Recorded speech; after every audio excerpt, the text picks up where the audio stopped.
Hello everyone, welcome back. Understanding financial term series के इस video में हम बात करेंगे about the concept of margin trading और द लिवरेज ट्रेडिंग। वो इसलिए क्योंकि मार्जिन ट्रेडिंग पहले भी बहुत ज़्यादा फेमस हुआ करता था और आज के सिनारियो में भी बहुत ज़्यादा फैशन में है। तो अब इस वीडियो में हम इन डिटेल डिस्कस करेंगे that what is the concept of margin trading.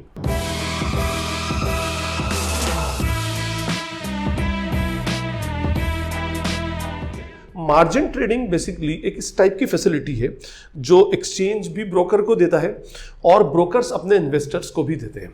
Actually इसमें क्या होता है कि ये एक टाइप की ट्रेडिंग है जिसमें बंदा लोन लेकर के ट्रेडिंग करता है। अच्छा, ये लोन एक्चुअल नहीं होता जैसे हमें कोई लोन का फॉर्म में पैसा मिल रहा है और फिर हम उसके लिए पेमेंट करते हैं, इस तरह नहीं होता। ये लोन एक टाइप का नोशनल लोन होता है जिसमें आपके पास जितनी अवेलेबल अमाउंट है आप उससे ज्यादा की सिक्योरिटीज, उससे ज्यादा के शेयर्स आप क्या कर सकते हो, मार्केट से परचेज कर सकते हो। हम एक एग्जांपल से इसको समझें। लेट्स सपोज मेरे पास टोटल मनी है रुपए 10,000।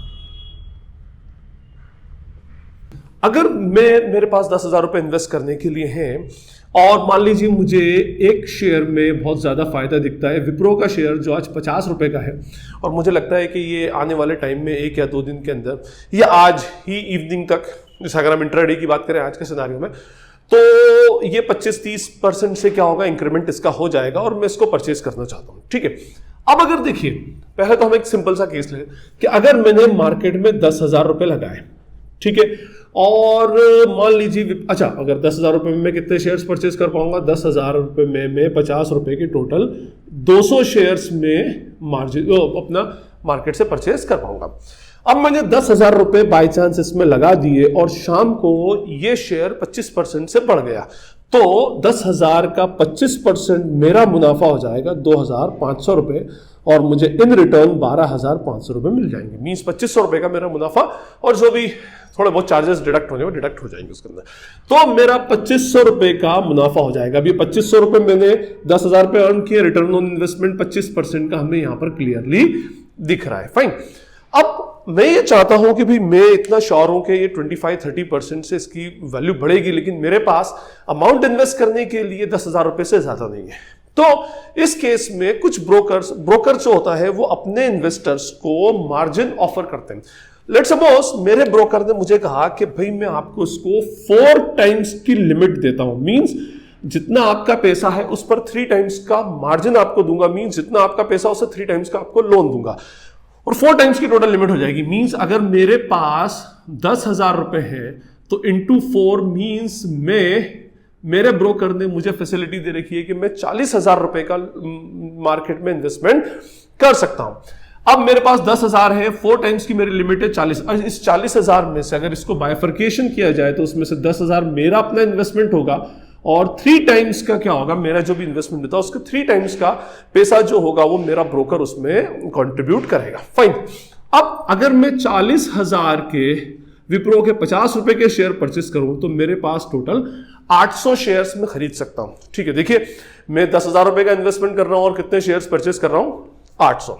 अब मान लें, अब देखिए इसका कैलकुलेशन कैसे होगा।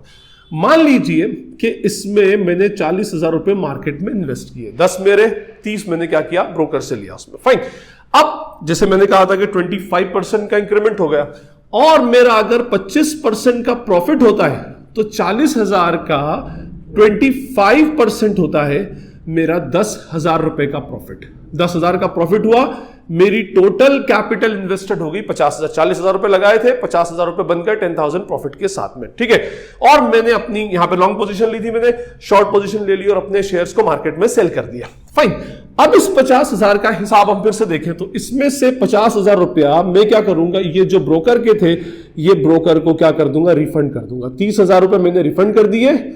अब मेरे पास बचे टोटल कितने, 20,000। ठीक, 20,000 रुपए कैसे अगर इसका बाइफर्केशन किया जाए तो 20,000 में से 10,000 रुपया जो मेरा पर्सनल इन्वेस्टमेंट था और 10,000 रुपए का मेरा प्रॉफिट। देखिए मैंने पहले अगर मैं डायरेक्टली इसकी डीलिंग करता तो 10,000 पर अगर 25% मुनाफा कमाता तो सिर्फ 2,500 रुपए का मेरा प्रॉफिट होता, और मैंने मार्जिन ट्रेडिंग को यूज किया तो 10,000 पर मुझे 10,000 का ही प्रॉफिट हो गया। ये मेरा इनिशियल इन्वेस्टमेंट था, और ये मेरा प्रॉफिट है, तो अगर मैं इसका रिटर्न ऑन इन्वेस्टमेंट कैलकुलेट करूंगा तो 10,000 रुपए का प्रॉफिट 10,000 रुपए के इन्वेस्टमेंट पर होता है 100% का। तो अगर मैं मार्जिन ट्रेडिंग यूज करता हूं तो उस मार्जिन ट्रेडिंग में मेरा ये मुनाफा भी ज्यादा बढ़ करके आएगा।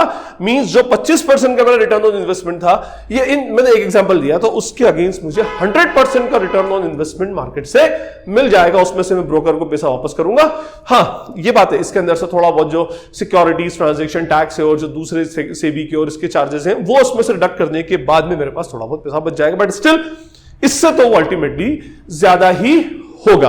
अब ये तो हमने बात की अबाउट द प्रॉफिट। अगर मार्केट में जैसा आप चाह रहे थे डिजायरेबल रिटर्न आपको मिल जाए, लेकिन मार्केट में वोलेटिलिटी होती है और मार्केट में आप क्या सोचते हो और क्या हो जाता है ये भी आप बोल नहीं सकते। आपने सोचा था कि भाई 25% से मार्केट चढ़ेगा और 25% से लेट सपोज मार्केट गिर जाए तो उसमें क्या होगा। अगर मान लीजिए, अगर हम इसी एग्जाम्पल को लेते हैं कि मैं सिर्फ 10,000 रुपए लगाता हूं इस उम्मीद से और 200 शेयर खरीदता हूं इस उम्मीद से कि मार्केट मेरा 25% या 30% से बढ़ेगा, और अनफॉर्चुनेटली अगर मार्केट मेरा 25% से डाउन हो गया तो मुझे 25% का लॉस 2,500 रुपए का इस पे लॉस हो जाएगा। मेरी कैपिटल मेरे पास हो जाएगी 7,500। इसका मीनिंग है कि मेरा 25% का लॉस हो गया। लेकिन अगर मैं मार्जिन ट्रेडिंग करता हूं तो उस केस में देखिए, अब अगर हम इसकी बात करें तो हमने इन्वेस्टमेंट किया था 40,000 का, जिसमें से 10,000 रुपए का हमारा था 4 टाइम्स के मार्जिन लिमिट के ऊपर। 30,000 रुपए हमारे ब्रोकर ने हमें एज अ लोन दिया था और हमने 40,000 के टोटल 800 शेयर्स विप्रो के परचेस किए थे। अब 40,000 के शेयर्स हमने परचेस किए और मान लो 25% से मार्केट डाउन हो जाता है, तो 25% का अगर लॉस में 40,000 पे कैलकुलेट करूं तो वो होता है 10,000 रुपया। Means now we are left with ₹30,000। हमारे पास सिर्फ 30,000 रुपए रह गए। अब आप ये देखिए कि ब्रोकर ने कितने हमारे साथ कंट्रीब्यूट किया था 30,000 का, तो ये मुझे ब्रोकर को रीपेमेंट करना पड़ेगा 30,000 and I will left with no amount at the end. Means मेरे पास बचेगा कितना 0%। मैंने स्टार्टिंग में 10,000 रुपया इन्वेस्ट किया था और 10,000 का पूरा जीरो बन गया। मींस मेरा पूरी 10,000 रुपए की कैपिटल वाइप आउट हो गई, साफ हो गई मार्केट से। अगर मैं डायरेक्टली इन्वेस्टमेंट करता तो मेरी 25% की कैपिटल जाती और मेरे पास 75% अमाउंट रह जाता, लेकिन मैंने मार्जिन ट्रेडिंग किया लालच में तो मेरी पूरी 100% कैपिटल वाइप आउट हो गई। तो एक्चुअली देखिए, हर चीज के दो एस्पेक्ट्स होते हैं, पॉजिटिव और नेगेटिव। अगर जैसा आप चाहते हो वैसा ही अगर हो जाए या उससे अच्छा हो जाए तो फिर मार्जिन ट्रेडिंग आपके लिए बेनिफिशियल है। और अगर बाय चांस मार्केट एडवर्स चला जाए या कंडीशन एडवर्स हो जाए तो फिर मार्जिन ट्रेडिंग आपके लिए उतनी ज्यादा फैटल हो जाएगी। ठीक है, यहां पर आपने 100% का मुनाफा अर्न किया तो 100% का लॉस भी हो जाएगा। आपकी 10,000 की कैपिटल जीरो आपकी हो जाएगी इसके अंदर। अब देखिए, इसमें मार्जिन जो होता है ये ब्रोकर्स इन्वेस्टर को देते हैं।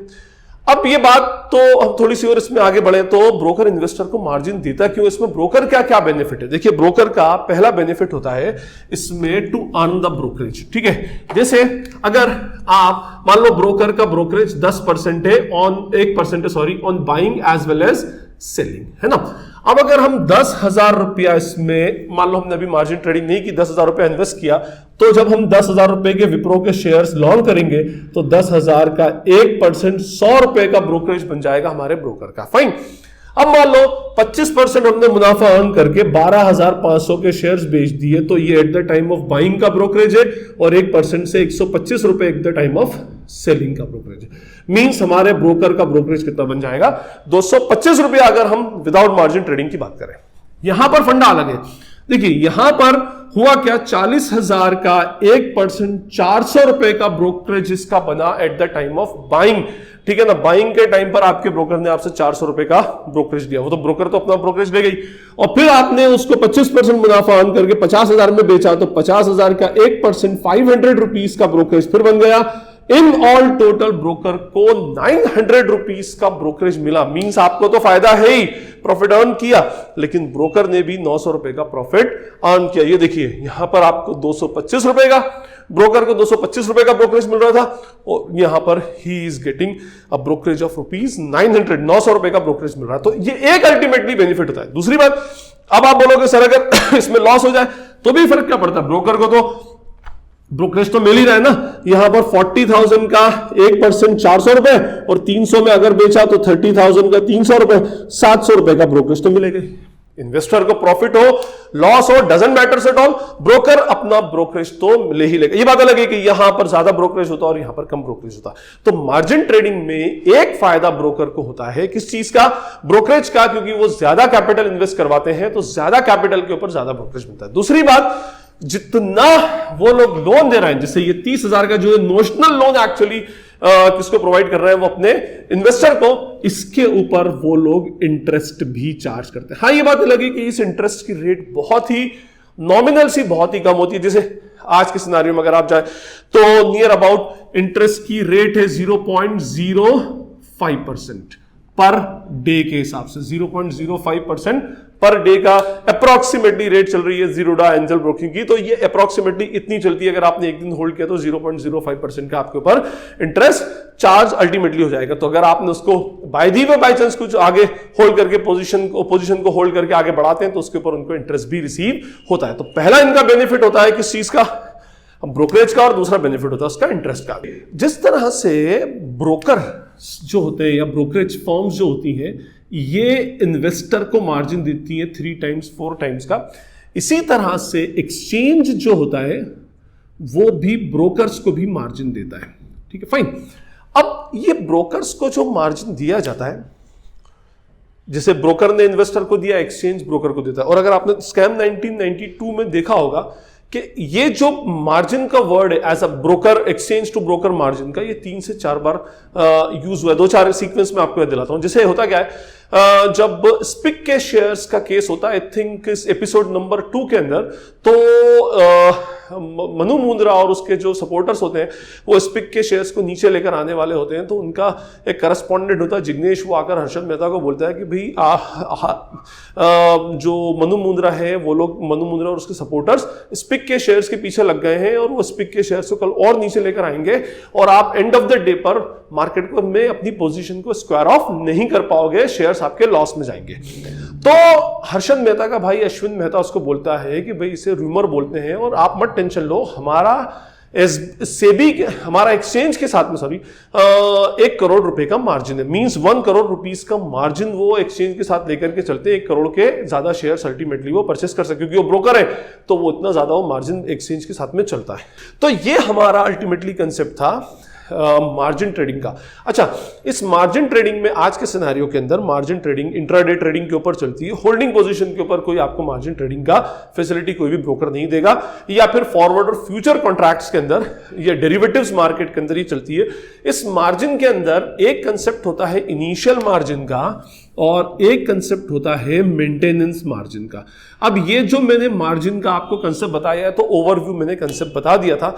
इनकेस अगर आपको लगता है कि इनिशियल मार्जिन और मेंटेनेंस मार्जिन पर आप वीडियो चाहते हैं तो you can write in the comment section में आगे की वीडियो उस इनिशियल मार्जिन और मेंटेनेंस मार्जिन पर बना दूंगा। Thank you, thanks a lot.